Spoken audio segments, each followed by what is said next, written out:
Hello everyone and welcome back to So Many Games to the Time. I'm here with Evangelos. and I'm Joachim, and today we'll be doing our top 100, the 30 to 21. So of course the games just keep getting better and better and better.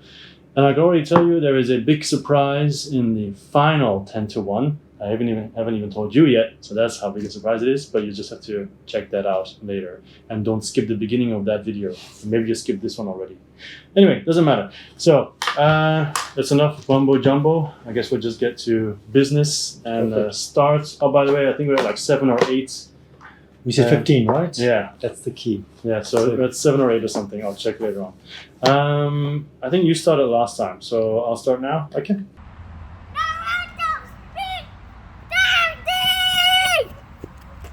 Okay. Perfect.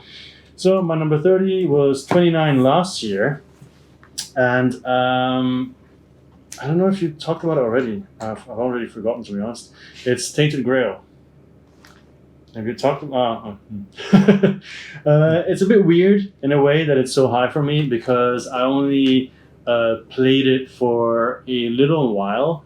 But I was so impressed by it. I got the expansions, I got the new Game Found stuff that I also got. I just adore the world. I love the fact that the app, so for people who don't know, it's from Awakened Realms, and it's like a dark version of the King Arthur Legends universe, with some kind of corruption spreading, right? And you need to go around and keep all the fires lit at the shrines, but they're called shrines. Menhirs? Menhirs, yeah. So, and then also try to figure out. I remember you start with different characters who all have special. I wouldn't say abilities, also, but like for example, you start with one guy, he's already injured. Yes. Yeah, so that's the one that I played with. And then you have to also maintain your wound and make sure you go around. And like I said, the app, the voiceovers, everything is really, really nicely done. The art's amazing. Yeah, I love the combat system with the cards, very original as well. Although some people didn't like that specifically, but I like the chain that you can do. A lot of thought put into it. And I can't wait to discover more, especially now, because there was a lot of negativity around it at some point. It was too grindy, but then they fixed that now, supposedly, with the upgrade that's coming. So that also gave me an excuse to put it back on the shelf. I haven't painted anything of it yet. I want to do that too. That was the game that I originally said, I'm only going to play when it's painted. And then I realized I'm never going to play if I have to wait until it's painted. So then I did give it a shot. I really, really liked it. That's why it's so high. It's going down a bit because I haven't played it since. But yeah, I'm sure you have. We'll talk about it later. Yeah. But for sure, it's a great game. Yeah. So that's my number 30. So yours. My number 30 is Grand Austria Hotel. Oh, yeah. Have you played it? No, I saw the movie. That's Budapest. Yeah, true. Yeah, it's Budapest. But, potato. Wes Anderson. No, in some ways it does have a kind of a Wes Anderson charm to it. It's a great game in that you... It's kind of quirky. As I said, like a Wes Anderson movie. You have these tables outside your hotel. Mm-hmm. Everyone has a little hotel. You have this interesting drafting system, though it has like a loop, but it doesn't work when you have more than 3 players because it takes too long to get your turn. Yeah. But they kind of fix it with the expansion. Great expansion as well. But it's kind of nice that you have to serve your customers outside your hotel by giving them strudel and very, very European menu. And then once they've finished eating the food, they go into the hotel. Yeah. And so you've got this management of trying to resource management. Money's super tight, like any of the other games in this with these designers. They've got the input track, again, this track that you've got to keep an eye on. It's just again, it's at that right weight for me, which is not too heavy like a soda, but not too light. I really want to play it. That's one of the games that's definitely high on my wishes as well. No, it's great. And everybody raves about it. It is just almost one of the great Euros. And you got There was a Kickstarter about it not long ago. Yes, right? That's with the expansion. Yeah, but big box. I didn't back it for some reason. I don't know. No, maybe it was in my break of Kickstarter time. Unfortunately. But it's just so many things going on. And so it's like my previous games, like Lorenzo, same type of weight, same type of different mechanisms going on, all the wheels turning. Mm-hmm. And again, I love dice drafting, right? It's just a great game. Okay, cool. That's your To number 13. 29. Number 29 is Godfather, Korean's Empire. Yeah.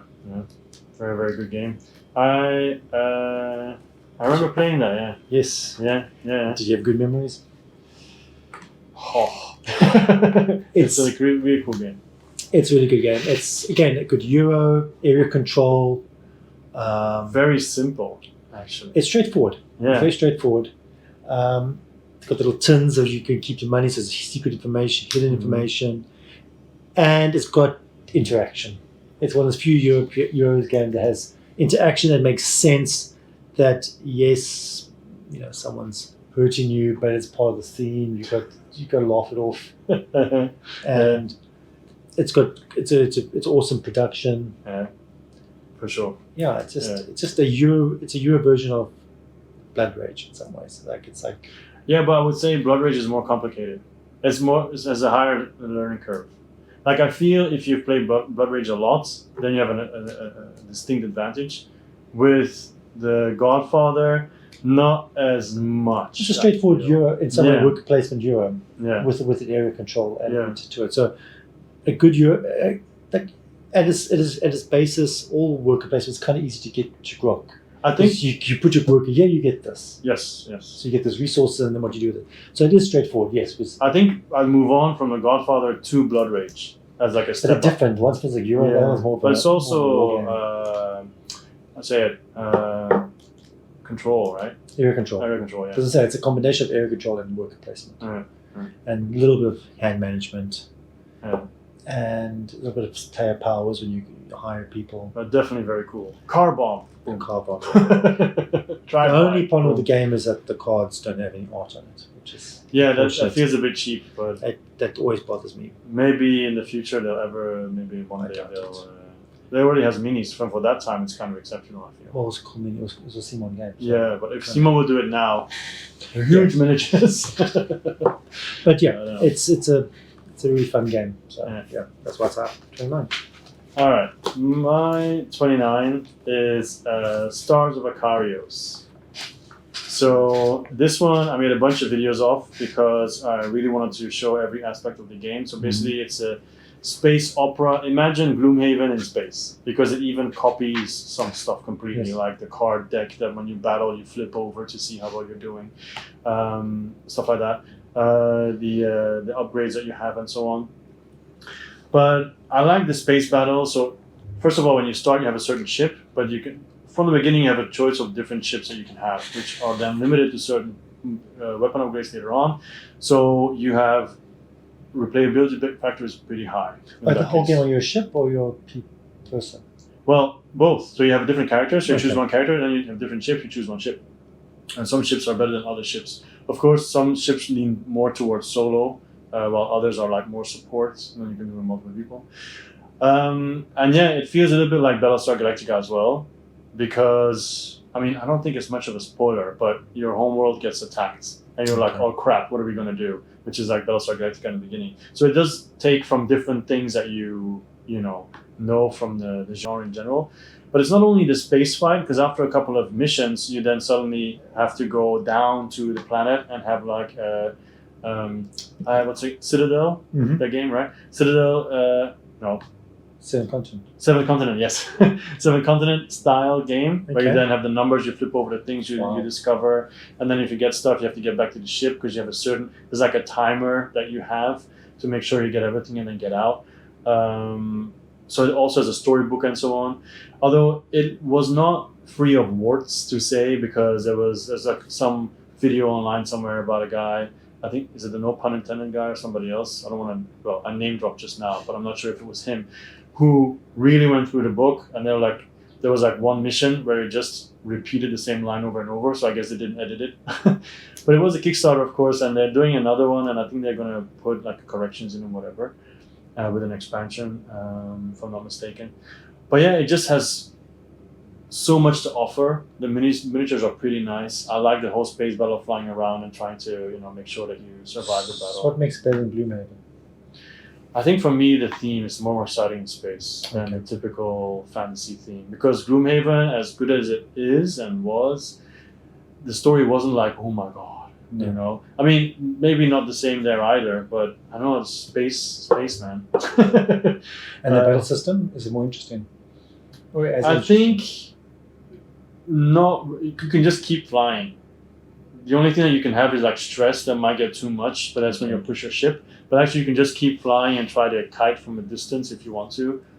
So I don't think it is as engaging, but then the whole thing together, I like a lot. Yeah, just the whole fact that you can do everything, fly and then land on a planet and all these different things. Yeah, that's what makes it really nice. Cool. For me, that's not 29. Hey, 28! Is a game I got very recently, and I still haven't finished the complete game, and yet it is still 28. Do you know which one? No. Europa Universalis, The Price of Power. Of course. It could be higher almost. Yeah, but then I It's not can't. even pushing number one. Oh, no. I can't because I haven't even finished the game, and that is what's holding it back, because it takes a long time to play. It's quite intimidating, rules-wise, because I remember meeting up with were you there too? No, with some of the people here. I was saying, oh yeah, we're gonna play it, and then as I'm setting up, I hadn't played yet then, and going through the rulebook, I cannot do this now. We're gonna sit here forever. I need to play this solo. I need to try to figure all this out. And every time I played solo, part of the game would be like a couple of hours, because like checking on the Discord, asking questions. But anyway, I'm giving too many random details that you guys don't really find useful. So Europa Universalis basically is like the game. It's Europe during that era. And then you have all the European powers, like Castile, which then later becomes Spain with Aragon and so on. You have the French, you have the English. Then you even play with the Danish. You can play with the Holy Roman Empire, which is pretty cool. You have different scenarios that you can play, and it's basically a sandbox. You decide, oh, you're Spain, you're Castile, you want to do the reunification of Spain, you can go for that. You want to go like, oh no, I'm just going to go to the New World, just go to the New World. You want to try to conquer Europe, you want to conquer Africa, just go and do it, you know. Depends on how people react to you. And the whole system of how it happens is you've got cubes that you can spend, depending on your leaders, because you can hire those as well. And then those cubes can be used for either military, you can use it for politic stuff, or administration stuff, or a lot of different things that you can do. And then also, you can, everybody will skip their turn after they take an event. But then in the event, one of them potentially is actually for you, because it has one of your leaders on it. But somebody else can take it, and it'll have like two options. So the B option is good for everybody else, A option is good for you. So you have to wonder, do I have to spend my action now to get that event as quickly as I can? But then somebody else might swipe it, or do I do other stuff first, stuff like that. And production is really nice. I'm still waiting for the play mat, which is huge apparently, and also double-sided. Yeah, it is. I don't know. I can talk about this game for a long time, but it is just sandbox. I love sandbox games where you can do whatever. It looks cool. How do you win? Well, every scenario has a certain amount of turns, like scenario, ages, like eras, I think. Yeah, and then you basically each era is 2 rounds, or each age, I forgot. And then so the first one, for example, has 2 of them. So basically 4 long rounds, and at the end you just add the score, and you get points for a variety of things. Yeah, like exploration, battles, trade. Trade is also a big factor. Yeah, and you can have alliances, you can have marriages. Yeah, you can sow discontent in other people's places, like have influence everywhere. You can even conquer other people's cities just through influence. So it's pretty neat. But I haven't played with other people yet because I'm still trying to completely understand, and it takes so much time. So yeah. Okay, like, did you want to play with at least 4 people?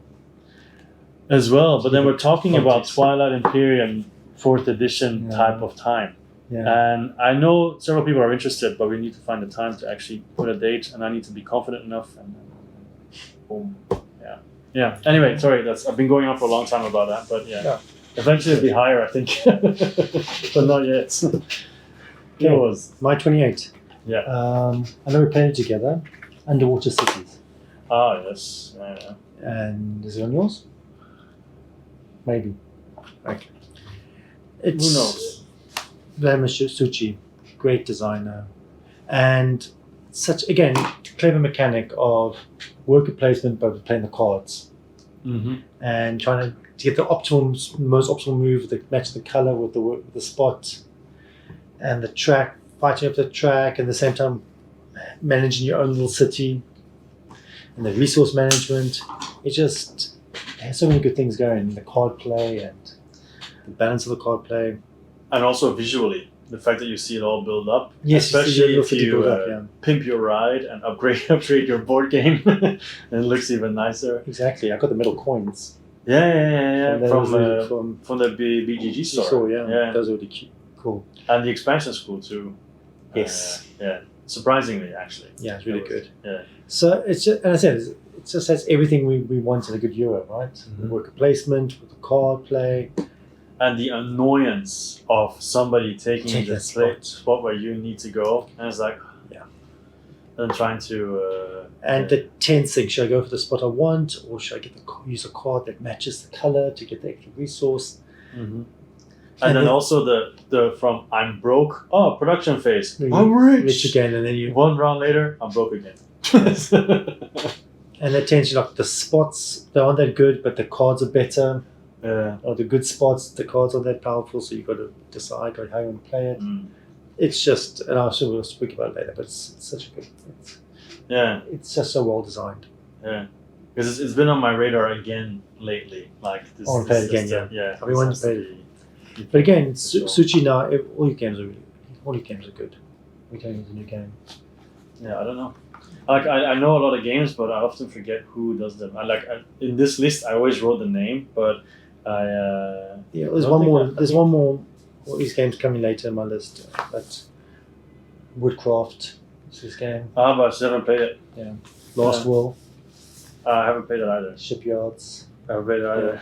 Just keep going. 27.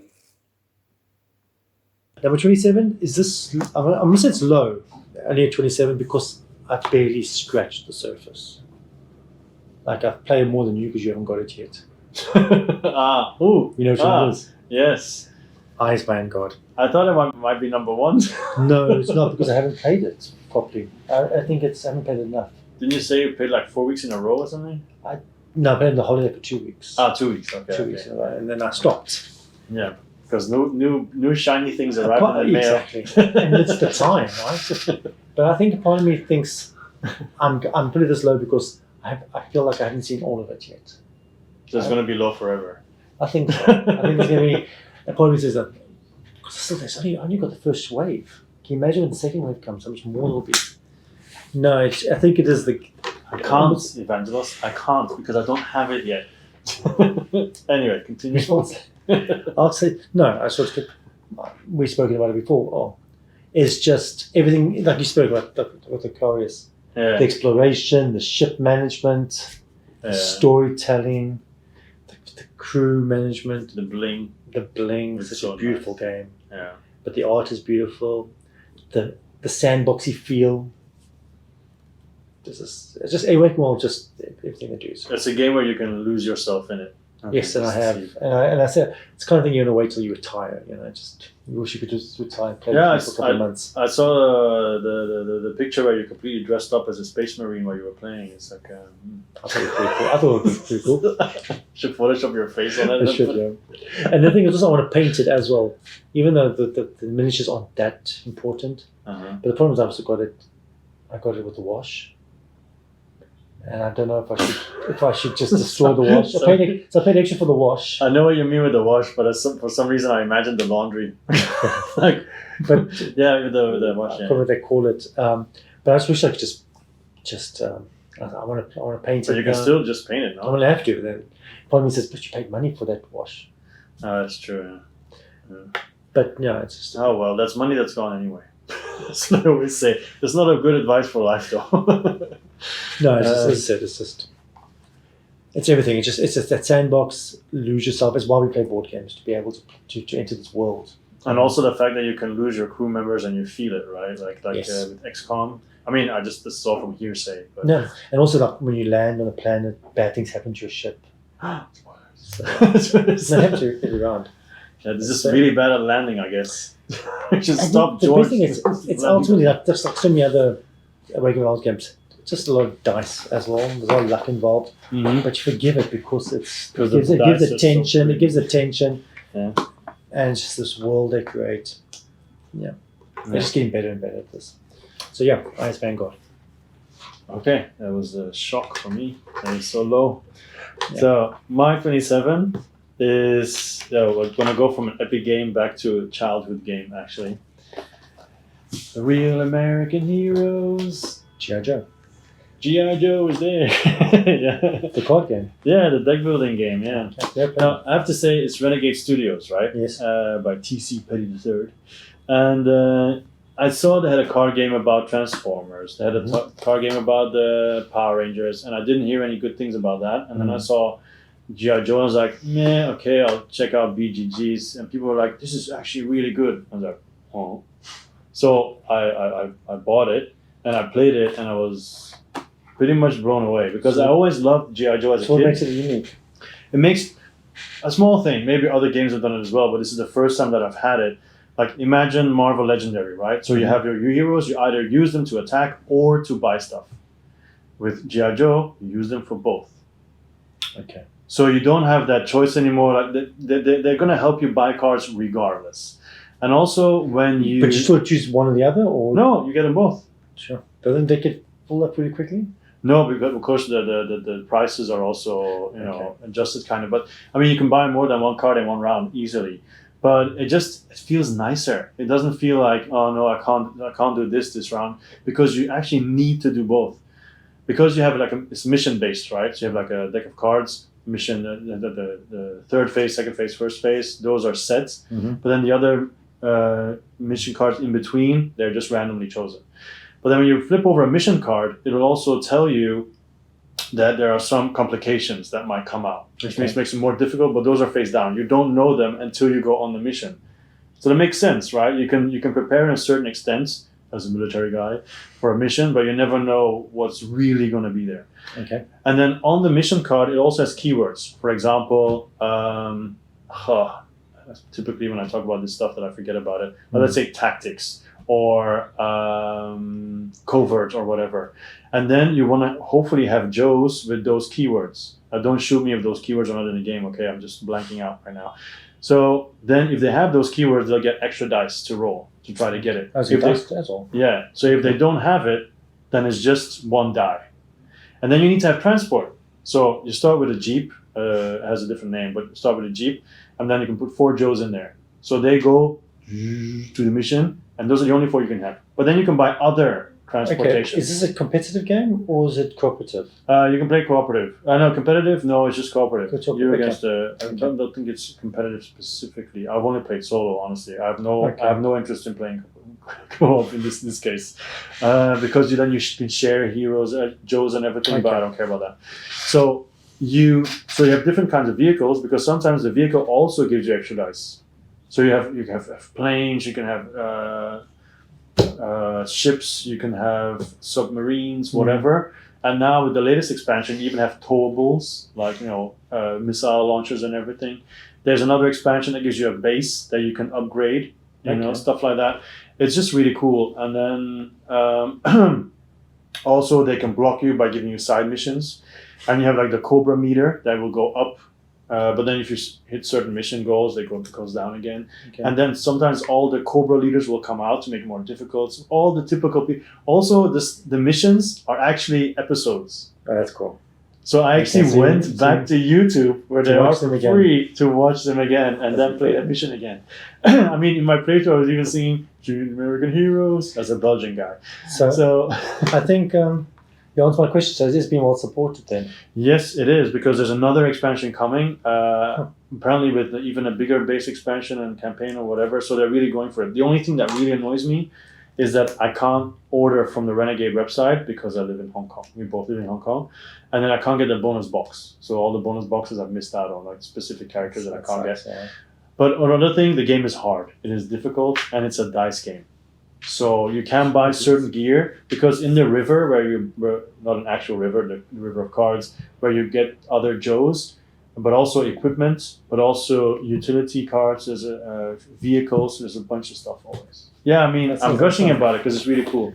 Now, it'd be cool if you can mix it with Transformers. You also have My Little Pony for my daughter. Yeah, we could crossovers in the game. Could be, That'd be yeah. fun. Come on, Fluttershy. Go, Joe. Okay.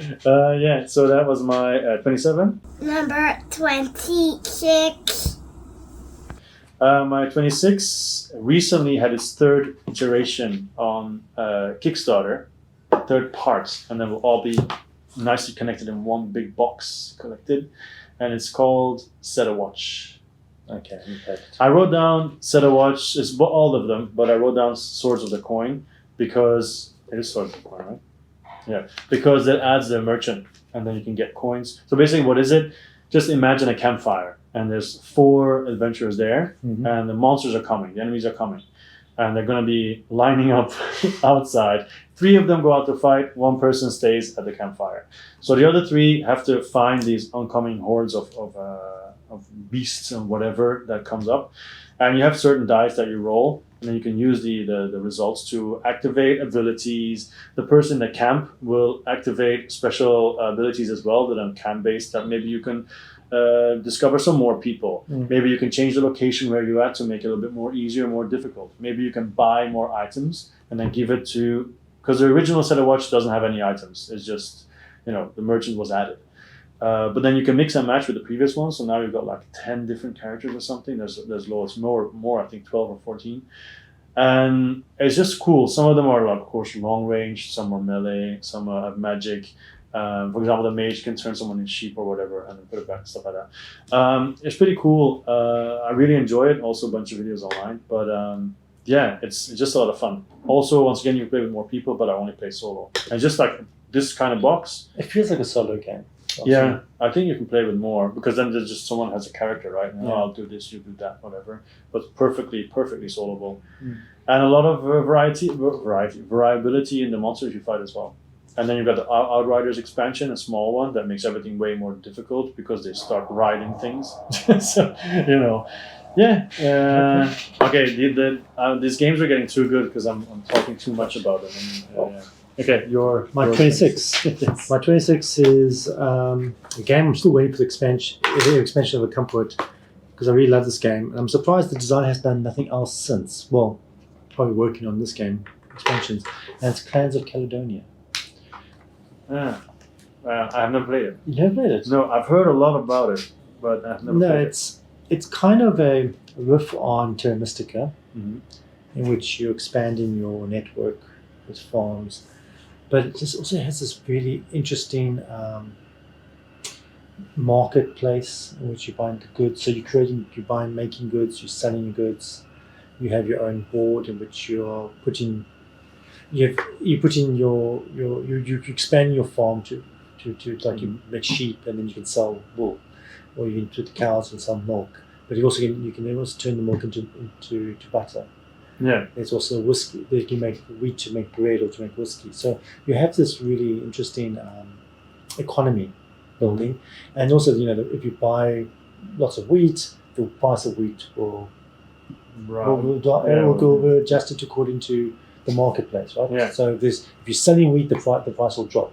Yes. And if you bind the price will go. So this is dynamic, very simplistic but very dynamic it works. marketplace. Yeah, and it has incredible player powers. Going back to Marco Polo, the player powers are really, really fun and really, really unique. So everyone's different. So it really changes your game.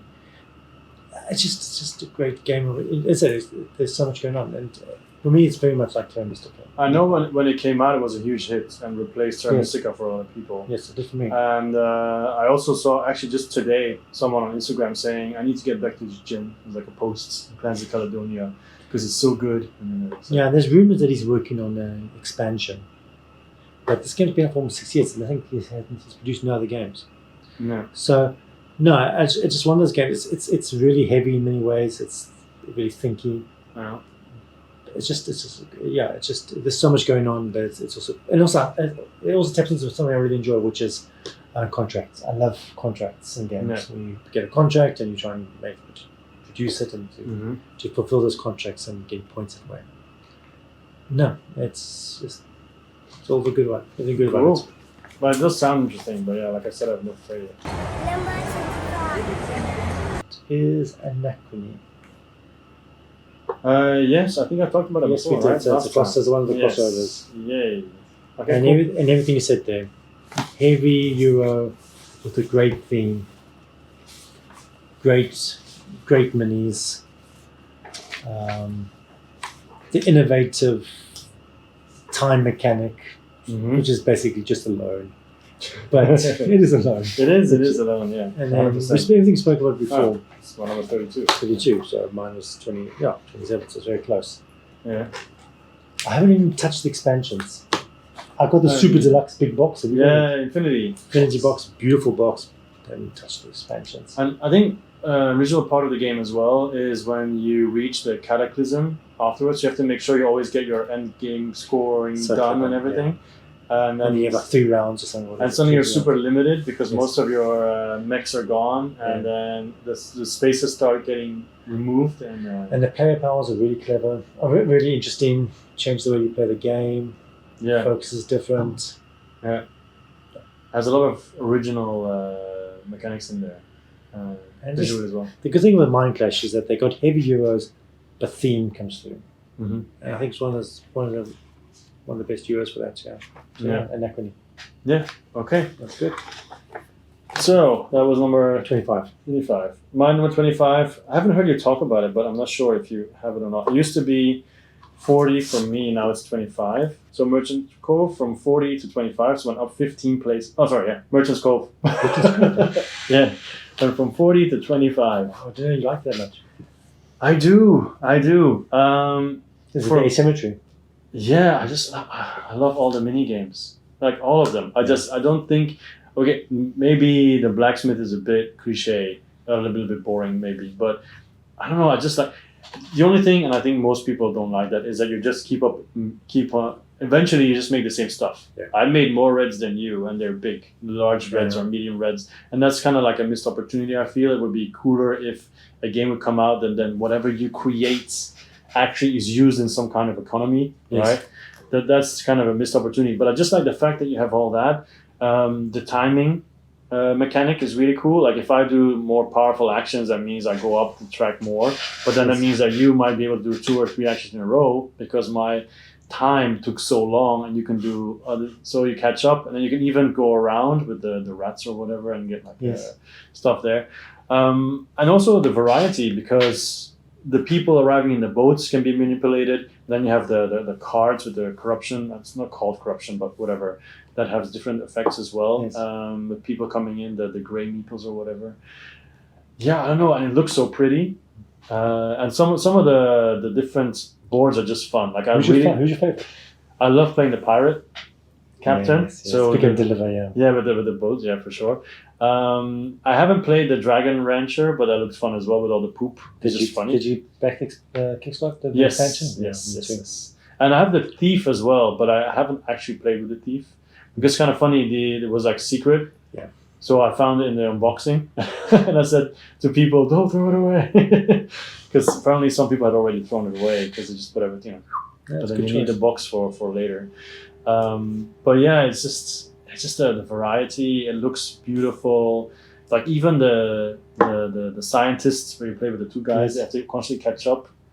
Yeah, and it's all just most of the mini games are just copies from other games. Like Yeah, it's some- like slightly easier version of Yes, more exactly. simpler version. But that means they can expand it into Yeah. Oblivion, basically.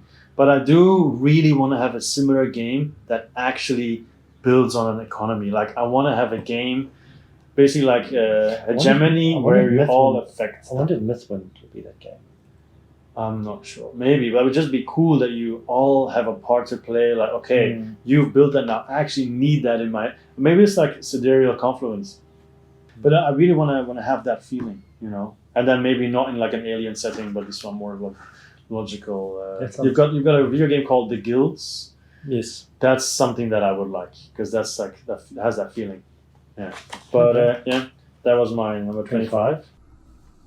I am 24. I am 20.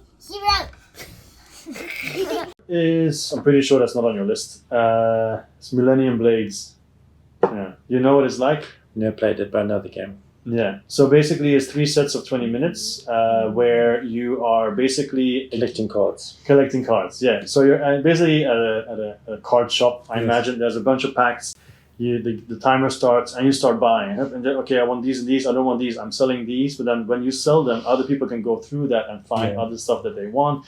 And you're trying to find special cards or cards that combo really nicely, because at the end of those rounds, you then use your deck, basically like Magic the Gathering, and you play and see if you can win. It's a bit like Dojo Kun, but then with cards, right? And there's 3 tournaments basically. So boom, boom, boom. And I don't know, it's just fun. Like, I haven't played it a lot, maybe twice only, but every time I just really enjoyed it because I have the really big box. There's so many sets of cards and they're all puns on different things. Like, you got puns on Lord of the Rings. I forgot what it's called, but it's really funny to play. And then It was expanded. they have multiple expansions Okay. because the box is really like this, like, and really heavy too. Just the whole flair, the theme. You really feel like you're buying cards, because you even have a card that says that this is your deck box, and they're all like, And the money also. There's card. there's money. paper money, which is a bit like. But then the cool part is they're like they bound it, To make it right? like more. Yeah, so you're not supposed to loosen it. Probably some people loosen it. No, you're supposed to be like, tick, tick, so it's cool. I really like it. It's fun. Of course, you have the randomness of you don't know what you're going to draw, right? That's always there as well. And you might start off with your hand like, I'm going to go for that, and halfway like, oh, okay, I have to change my strategy because this ain't working. So yeah, there's always that as well. But I like the chaos. I like the fact that it's set in time. There's not much room for AP because you have 20 minutes, and in one round. I mean, the actual card drawing is not actually 20 minutes, but the whole thing added together is. So that's Millennium Blades. And also it's level 99, so the art style I really like. And the production's obviously great. Yeah, although they did get a lot of crap about their Kickstarter. They had like plastic trays that basically broke, so they had to send a bunch of new ones out and everything. But aside from that, everything was really, really well done. So that was Millennium Blades. That's new to my list. Yeah. Okay. My number 24 is Rococo. I don't have that. Never played it. It's On my wish list. But. and plus they've got the new version now by Eel Griffin. Beautiful production, overproduced, but for a good game, who cares, right? Yes. So it's in the big box, the soda type size box, Mm-hmm. and it's a game about sets in Louis XIII. Mm-hmm. I think Louis XIV. No, One of the one of Louis. Yeah, I think it was 2 before the one was The killed. Vuitton one. Anyway, one of the Louis. But it's a game about making dresses. Yeah. So it has this really clever. It's an old Euro. It's one of the older Euros, and uses deck building. Mm-hmm. But it's just you use the card to do your actions, and you build up resources to build the dresses, and then you make the dresses and you put them on the board, and it becomes like an area control on the board. So there's different layers of the palace. Yeah. So you want to make the dress, and you decide, okay, you're going to sell it for points and money, or you're going to put the dress or you're going to hire the dress onto the boards. So it has a very clever area control system. Mm-hmm. At the same time, it also has a very clever worker placement system with the cards, because certain cards allow you to go to certain spots. Yeah. So, and you've got to decide, okay, and then later on you can start thinning your deck out. And it's also kind of game that you have to go through each card one at a time.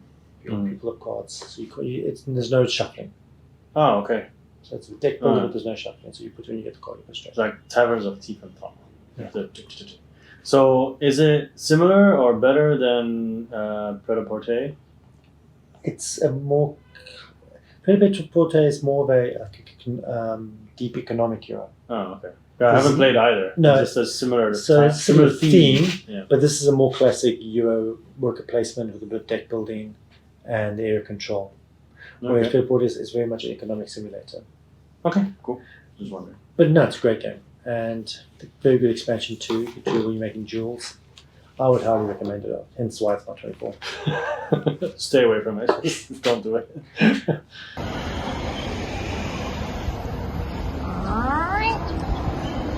Beep. 23. 23. My number 23 though is less known, but I really do love this game, and that's Zangwa. Ah, yeah. You What's your game? talked about that in the before. I think. Did I? Not this list, but other lists. Maybe. Yeah.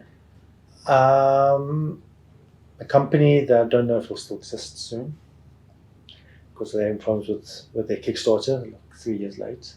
Which one? Madeira. Oh, I don't know.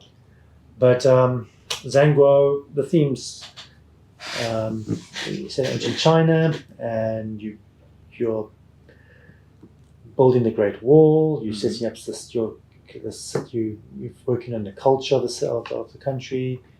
It has this really clever mechanic of you draw cards, and you can do the action, but then you have to play the card to the number higher than the previous played card.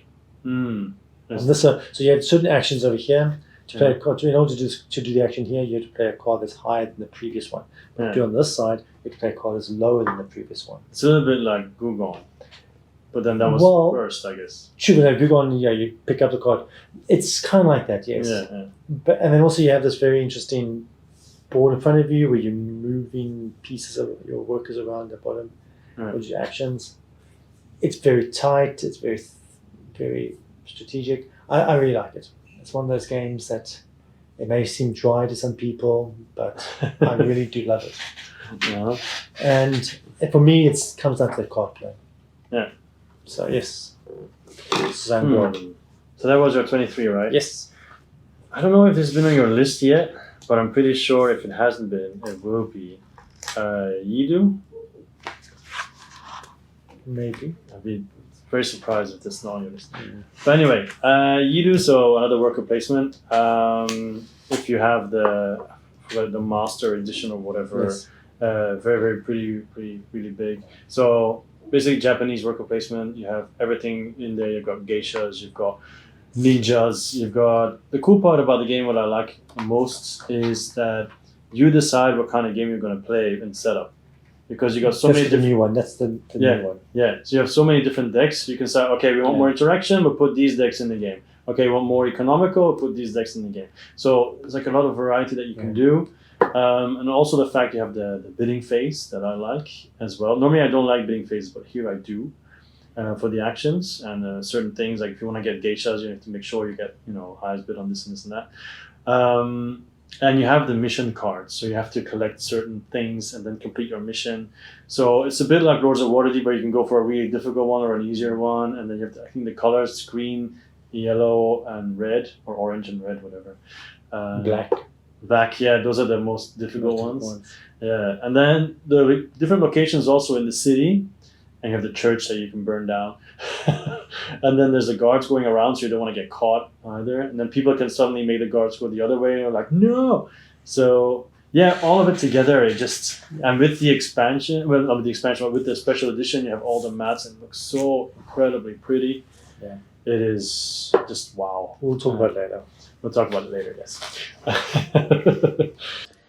Hoi hoi, now it's time for number 22. It used to be 10, and it's now 22, went down 12 places. That's Twisted Fables. Okay, So the 1 versus 1 or 2 versus 2 works as well. It is basically a fighting game. Mm-hmm. You take one of the fables, all female, and they are twisted. That means they all have incredibly crazy backstories. Little Red Riding Hood is half a cyborg, if I'm not mistaken, and it has like this whole wall of text explaining how she became that way. Little Mermaid looks completely, and then Sleeping Beauty turns into this demon when she wakes up. So there's all kinds of stuff that is crazy, but it adds so much flair to the game. The gameplay itself is pretty good. I mean, you have the cards, you combine them, you have your starting deck. It's a deck builder, basically. You have your starting deck. You then have 6 decks where you can, 3 decks where you can buy from, and then the lower your skills. So you either focus on movement, defense, or attack. So you buy from there, and the lower they go, then you can get special cards that will have ongoing effects for the rest of the battle, Okay. which can be very powerful. And then also you have cards in the middle with just basic movement, basic defend, and basic attack. Because every time you want to use your skill, it has to be combined with a basic card.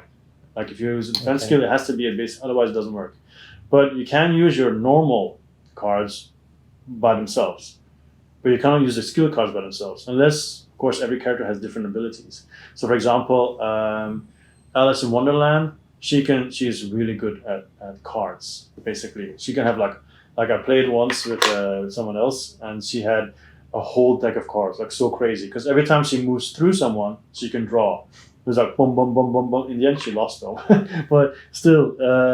And then, for example, Little Mermaid has tentacles, so she can put tentacles down that can either grab people, or if you're standing on them, give you powers. So you manipulate the whole board. And from my explanation, you might think, what happens if you have a hand of cards with only skills and no basic movement? You can't do anything. Well, there is a way that they kind of circumvent that. You can put special cards on the board. So whenever you're on that spot, there's also an action you can take from those cards to kind of make at least keep it a little bit interesting. If you play with 2 versus 2, you have 2 tracks. So you're both on each facing an enemy, and then you can swap tracks, depending on whatever it's needed or whatever. And it's just cool. I just really like the theme, fun playing it. I'm not that fantastic at it. I mean, it's like a 50% win-loss ratio, so that's fine. Is expansion coming out? I haven't heard anything. They sold, they did a reprint. They had like mats and everything. Okay. I would imagine they're going to do more.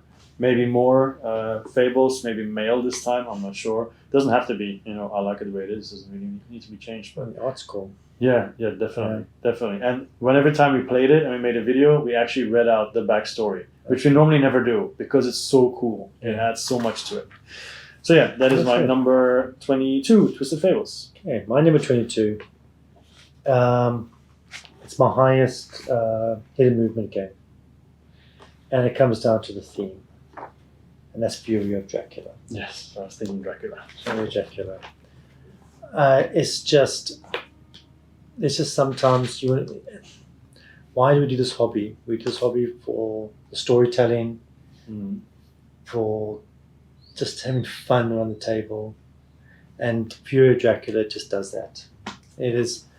It's not the most elegant game, and it's not the most pure hidden movement game that would be like there's from Whitechapel. But when it comes down to fun, I think Fury of Dracula is great. Have you played before?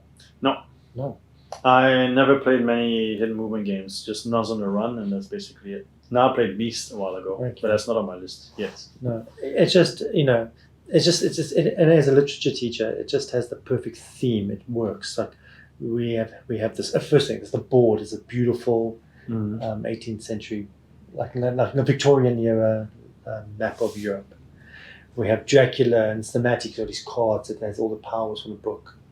And he's trying to run away from the hunters, like in the book, at the end of the book, even though it's technically like a sequel story. And then you get the 4 hunters. Again, every character from the book. You have Van Helsing and Mina and all those characters. And their powers linked to their characters' stories. Like Mina, she has this connection with Dracula that you can she can kind of sense where he is. But yet she starts with 1 bite mark already, so because she was bitten in the book. And Van Helsing is tougher and it's just so cool. And then it has this combination of the hidden movement, but also kind of the Eurotrash, like rolling dice. Well, not really. It used to have dice, the original game, the first one.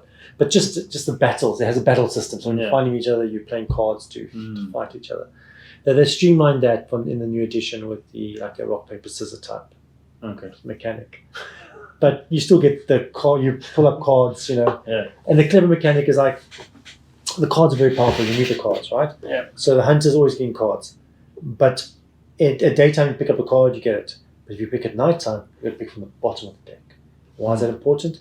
Because 50% of the cards are cards that Dracula gets. So if you pick at night, there's a list that the card you're going to pick, you have to give to him. Ah, okay. It's small mechanics like that, which is thematic. Yeah. Again, not the most streamlined mechanics, but they're just... Well, it's definitely original. Yeah, very original. And again, just when you play it, you feel like you're playing this epic story. No. No, I really love it. So have you played any of the recent ones, like mind management and so on? I haven't played Management. I've just got Sniper Elite, which I'm looking forward to playing. Yeah. I think that's pretty good. Because I have mind management too, but I haven't played it. Yeah. I'm just curious to see if you have tried already. I want to play it, but I don't think it'll beat Fury Jackler. It might be a better game than Fury Jackler, but just No. when it comes to theme and fun, I think it's still number one. Nice. Time for number 21.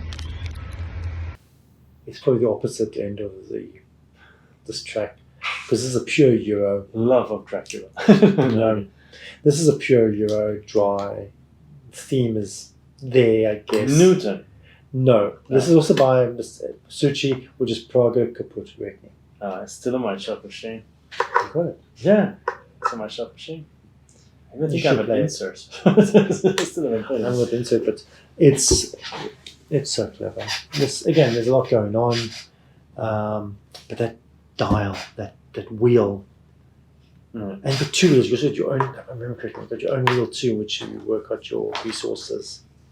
But that dial where would you select your actions? Mhm. It's got this awesome idea of like you pick the action, and you get a reward attached to the action. And then you take the action, and you put it on the next side of the wheel, which then you turn the wheel kind of thing. And so it's always a tension. Like I really need that action, but if I take that action, that means I make the action more juicy to the other person. So it's a kind of thing that you kind of work out what's good for you, but at the same time you don't want to worry. You're worrying about what's benefiting the other person. Yeah. It's just, and so that central mechanic is so clever. Of picking the tile to do the action and then putting it down in a new spot, and that makes it more juicy for the next person. Or like I really need that action, but there's a cost to it. Yeah. Which is something negative, but I really need that action. Should I wait a little bit, take a suboptimal move now, Mhm. so that the dial will turn, so that the action I really want will become more juicy later. Mm-hmm. It's just that tension of decision making. So good. So it's purely mechanics. So yeah, there's Prague there, and there's You have like the stand, right? They've got the stand. Have you been to Prague? Huh? Have you been to Prague before? Yes, but a long time ago. Okay, but I've never been. But apparently, the stand is the Similar, wall. yeah. The wall.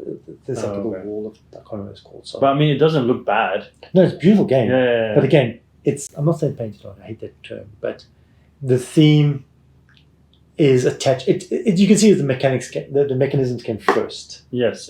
It wasn't like Spear Dracula. The Yeah. mechanics was adapted around the theme. It's not what would Dracula do. It's what are we going to make Dracula do? Exactly, Yes. and that's fine. I like that, Yeah. and the theme does work in Mhm. Prague Kaput Regni.